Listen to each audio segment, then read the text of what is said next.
Hello, it's Miss Fields. Want to read a book to you? It's called Mars Needs Moms. Ooh. Okay.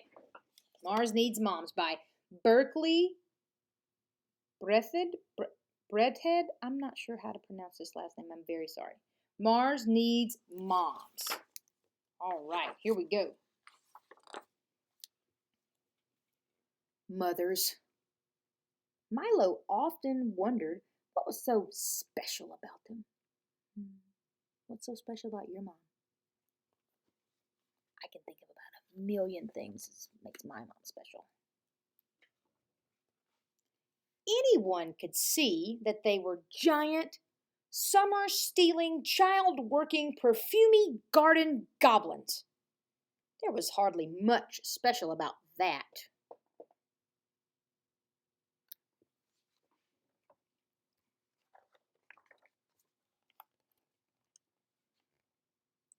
Mothers were also bellowing broccoli bullies and carrot-cuddling cuckoos. Nothing special about that, thought Milo. Mothers were slave-driving, trash-mashing, rubbish-odor ogres. Nothing special about that.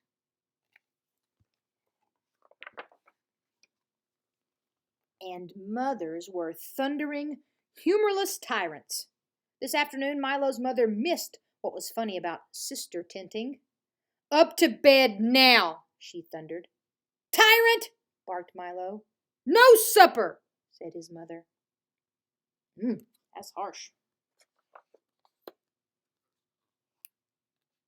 As she left his room, Milo yelled, I sure don't see what's so special about mothers.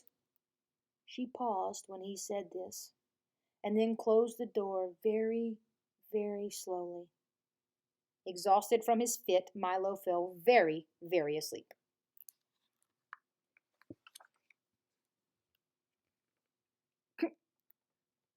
Milo slept so deeply that he never heard the distant roar of rocket engines in the night sky beyond his window. He never saw the tongue of orange flames light up the nearby hills. The spaceship landed just outside of town. They had arrived. But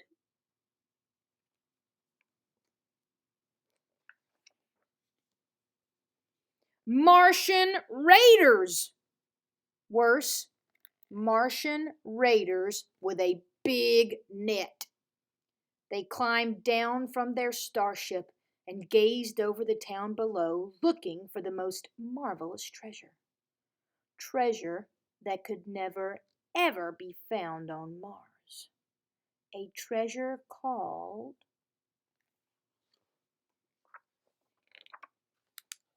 moms.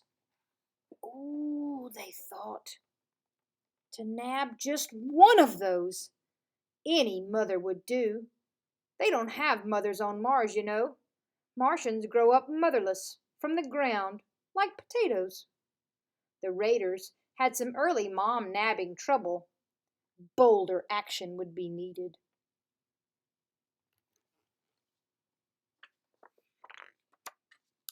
Milo awoke to strange sounds down the hall. He peeked around the door to see his mother being carried past the bathroom by 3 Martians the color of jelly beans. That, he thought, is something you don't see every day.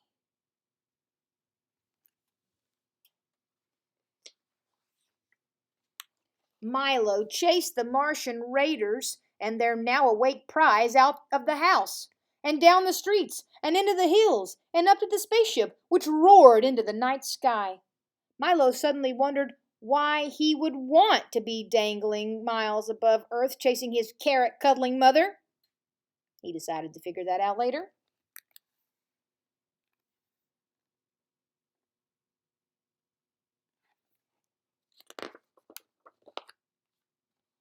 Milo found himself locked in the bottom of the spaceship, so he put on a spare space helmet and curled up in a corner, trying to stay warm. He slept as the ship sped toward the distant red planet.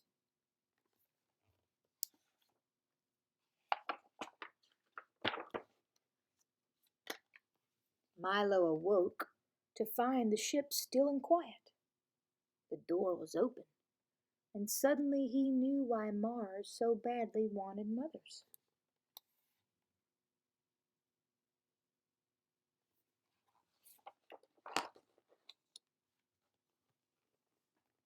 They needed driving to soccer, and to ballet, and to playdates, parks, and pizzas, plus cooking and cleaning and dressing and packing lunches and bandaging boo-boos. They had seen it in their telescopes. It was obvious. Mars needs moms.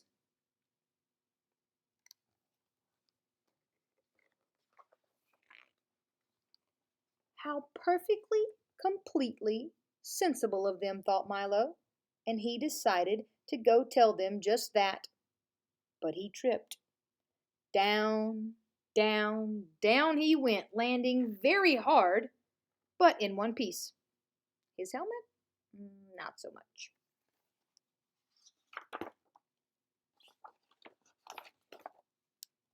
Milo gasped and choked. As anyone knows, breathing Martian air is like breathing mustard. He sucked it in and instantly grew weak and dizzy, and things began to go dark. Milo was fading. He barely sensed someone approaching.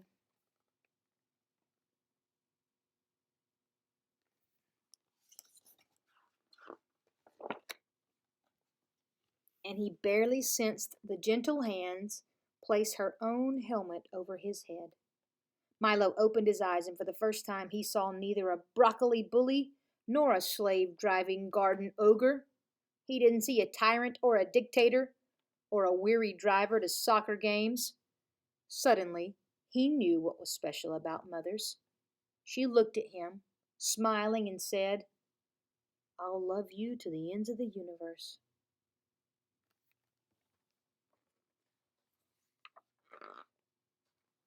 And then she breathed in the terrible air, closed her eyes, and leaned on Milo, growing very still. The Martians watched, unmoving, confused. "Help her!" he yelled angrily. Then he added, "She's my mother!"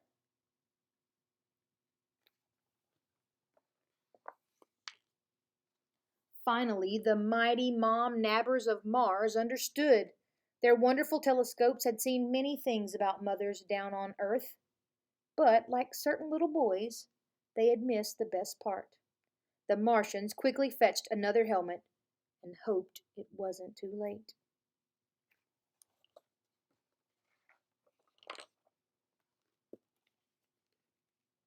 They helped Milo carry his mom aboard the ship, which lifted off for the long journey home.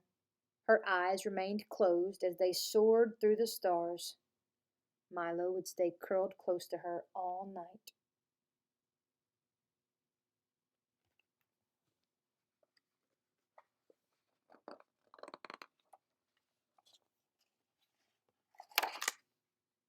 And he would be there when she woke up in the morning.